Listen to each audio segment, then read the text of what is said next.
Hey everybody, welcome to the videos for my core plays for Week 20, division round of the playoffs of the NFL season over on DraftKings. This is where I go my three favorite cash and tournament plays on the entire slate, previewing their ownership projections, and some of their props over on PrizePicks.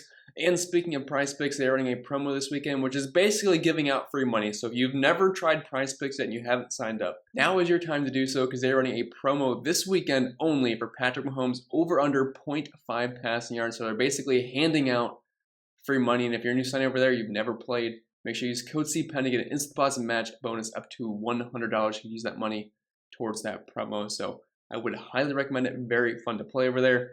And if you do find this video helpful in any way possible, make sure you leave a like, subscribe to the channel if you haven't yet already. And if you want access to the extra content, you can check out the Patreon. Although next month we are starting up NASCAR, so if you just want to wait till then, I totally understand it. But we have a lot to look forward to. But I think it'll be it for the plugs for the most part. So without further ado, let's dive into today's video. And starting us off with cash game core play number one, the guy I currently have as the highest projected player, raw points wise, and the highest owned player as well. It's Cooper Kupp, $8,600, and I love this price point. Now, the same can be said for a lot of players because DraftKings did make the pricing very soft on this slate. So while Cooper Kupp is a lot cheaper than normal, so is everybody else for the most part. Not everybody, but some of the bigger names are definitely cheaper than you'd see on a main slate. But it's hard not to like Cooper Kupp here in this game versus the Tampa Bay Buccaneers. I am expecting this game to be a shootout back and forth, probably similar to what we saw earlier in the season, week 3, where the game was a shootout back and forth, and a lot of guys had some very solid fantasy games, including Cooper Kupp, who had around 30 fantasy points. Matthew Stafford had an excellent game as well. So I think we're going to see something similar here.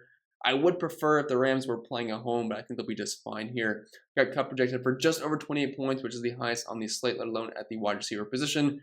Just around 33% projected ownership, and his prop over on PrizePicks is currently sitting at 95.5 receiving yards, which is a lot lower than normal. Now, I will say the targets for Cooper Kupp have been down the past several weeks, but he's still been getting there fantasy points wise. And I realized it wasn't the greatest game last week versus Arizona, only around 17 fantasy points, but that game wasn't very close.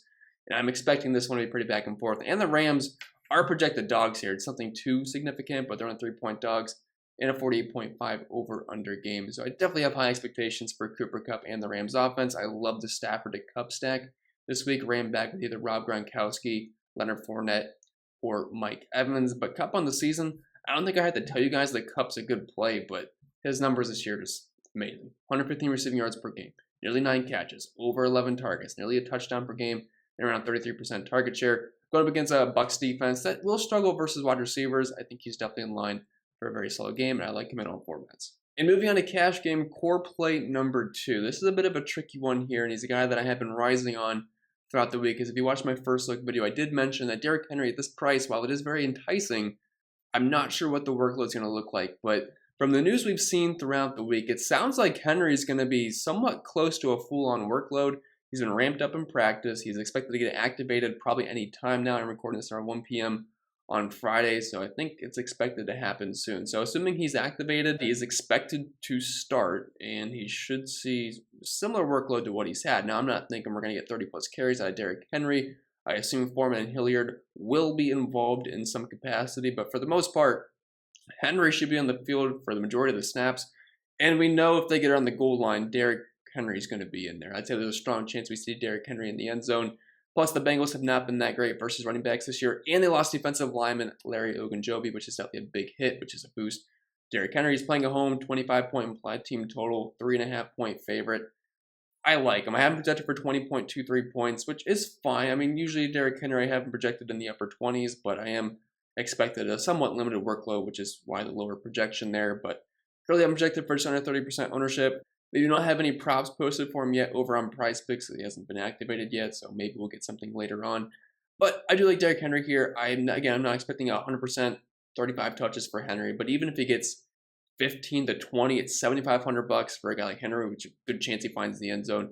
I think that's pretty safe for cash. And moving on to cash game core play number 3, another guy with, I guess, a question mark. And I know cash games are supposed to be safe for running backs, but I'm assuming these guys are getting activated and seeing pretty solid workloads. Obviously, if we get news otherwise, we have to be able to adapt to that. But I'm assuming Fournette is going to play. That's what it sounds like from practice. He's been practicing, and I know we also have the tweet that we'll see him on Sunday. So I'll take his word for it, and assuming he is back. If that's the case, $5,700 is too cheap for a guy like Fournette who has a 3-down role. Now, Giovanni Bernard being back does hurt him a little bit in the passing game, but we saw earlier in the season when they were both active, Fournette was still getting thrown the ball. We know Tom Brady has no problem at all just dumping off the running backs all game long, so I still think Fournette, even if Bernard plays, who is currently questionable, is still a fine play because we know he's going to get the goal line touches as well, and he should see 15-plus touches on a Bucs offense below 6K. Sounds fantastic to me. But I currently have him projected for just over 16 points, which is pretty good point per dollar value, around mid-20s in ownership, and Prize Picks does not have any props on him yet, similar to Derrick Henry, but maybe we'll get some later in the week. And moving on to the GPP side of things, the first tournament play we're going to talk about is T. Higgins, $5,700 wide receiver for the Cincinnati Bengals. And I know he has sucked for the past 2 games, and he definitely burned you on Wild Card Weekend if you played him, but that's more of all the reason to go back to him this week because everyone's going to be on Jamar Chase. I mean, Jamar Chase had a fantastic first week in the playoffs. He's got the bigger name. He's exciting. He's the rookie. He's a phenomenal player. There's no debating that. But T. Higgins is a lot cheaper than Jamar Chase, and the upside is there for him. We've seen big gains from T. Higgins so far this year. We're talking about a guy just below $6,000 that is averaging nearly 8 targets per game, a 24% target share, nearly 80 receiving yards on a pretty fun offense. Now, the only problem with that is that Joe Burrow does have many options to get the ball to. You also have Tyler Boyd, obviously Jamar Chase, CJ Uzomah. They can use Joe Mixon. So it's a pretty crowded offense, but I could see this being a pretty high-scoring back-and-forth game. And the Bengals are dogs here, and they are not afraid to throw the ball. And fortunately enough for them, the Tennessee Titans are allowing the second most points per game to the wide receiver position, nearly 200 receiving yards per game, specifically to wide receivers. So T. Higgins, I think he's a nice bounce-back candidate this week, and what should be some pretty decent ownership. Really, I'm projected for just over 15 fantasy points, ownership around 16%.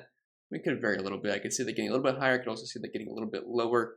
I think we're kind of in a happy median here. It does seem kind of high. You got to keep in mind it's only a 4-game slate, so overall the ownership is going to be pretty high compared to main slates. And his prop over on Prize Picks is currently at 60.5 yards. And moving on to GPP core play number 2, I think you could play him in cash games as well. But it's Eli Mitchell, RB1 for the San Francisco 49ers at $5,800. And I love this play specifically from a volume standpoint. And plus the matchup versus the Packers run defense is a pretty good one. Despite them only allowing the 6th fewest points in the running back position, they're actually 28th DVA versus the run. The 49ers, obviously great at scheming runs, and Eli Mitchell is going to be the guy here. Just looking at the volume that he's seen in all the games he's played since week 10 this year, I'll just run off the carries really quick. So 27, 27, 22, 21, 21, and 27 last week versus Dallas. This is elite usage. He is not priced like a guy that sees a ton of work. Only $5,800 for a guy that's probably going to see the ball 20, 25 times. The 49ers are going to want to keep the ball out of Aaron Rodgers' hands.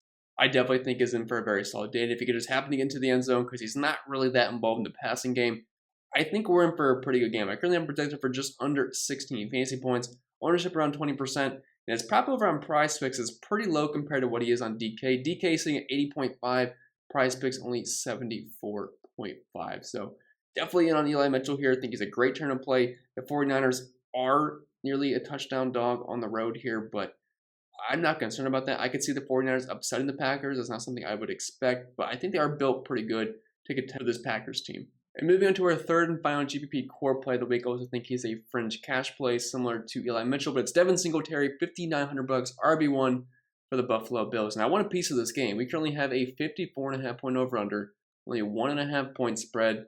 A lot of points are going to be scored, and this is the last game of the entire slate. So if you're doing pretty well and you don't have any exposure to this game, I would be very careful because there's going to be a lot of highly owned players coming for you. But I like Devin Singletary a lot. He's been seeing a lot more usage than he was earlier in the season, the past month or so now. Just looking at some of the touches that he has seen since Week 15 versus Carolina, 22 carries, only 12 carries the following versus New England, but he also had 6 targets in that game, then 23, 19, 16, with also 4 targets last week versus New England Patriots. That's very good usage for a guy that's on a very high-scoring offense.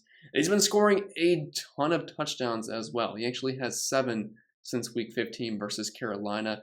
So I'm liking Devin Singletary a lot here. The Chiefs are a below-average team versus the run. They actually allow nearly 6 catches per game and over 50 receiving yards to the running back position. And we know Devin Singletary is the main pass-catching back in this offense. And he's going to probably push for 15 to 20 carries as well with some goal line work. So Do like Devin Singletary a lot here. I think he's a fine tournament play. I think you can play him in cash games, but overall, he is grading out pretty well for me. I have him projected for right around 15.5 points, just over 20% ownership, and his prop over on Prize Pick seems pretty low at 55.5 rushing yards.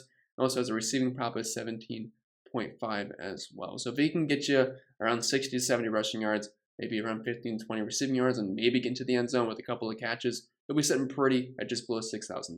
But with that being said, that'll be it for the video. So I hope it was helpful, and if it was, make sure you leave a like, subscribe to the channel. I really do appreciate it. Check out Prize Picks if you haven't. Make sure you take advantage of that promo they're running this weekend. Patrick Mahomes over 0.5 passing yards. It's basically free money unless he breaks his leg in the first play. Hopefully, I did not jinx that. If I did, you can come back and yell at me. I will totally understand that. But make sure you use code CPEN if you haven't signed up yet to get that instant deposit match up to $100. Check out the Patreon if you want. We have NASCAR coming back next month. A lot to be excited about. But I think that'll be it. I'll get out of here. Wish you guys the best of luck and have a fantastic start to the weekend.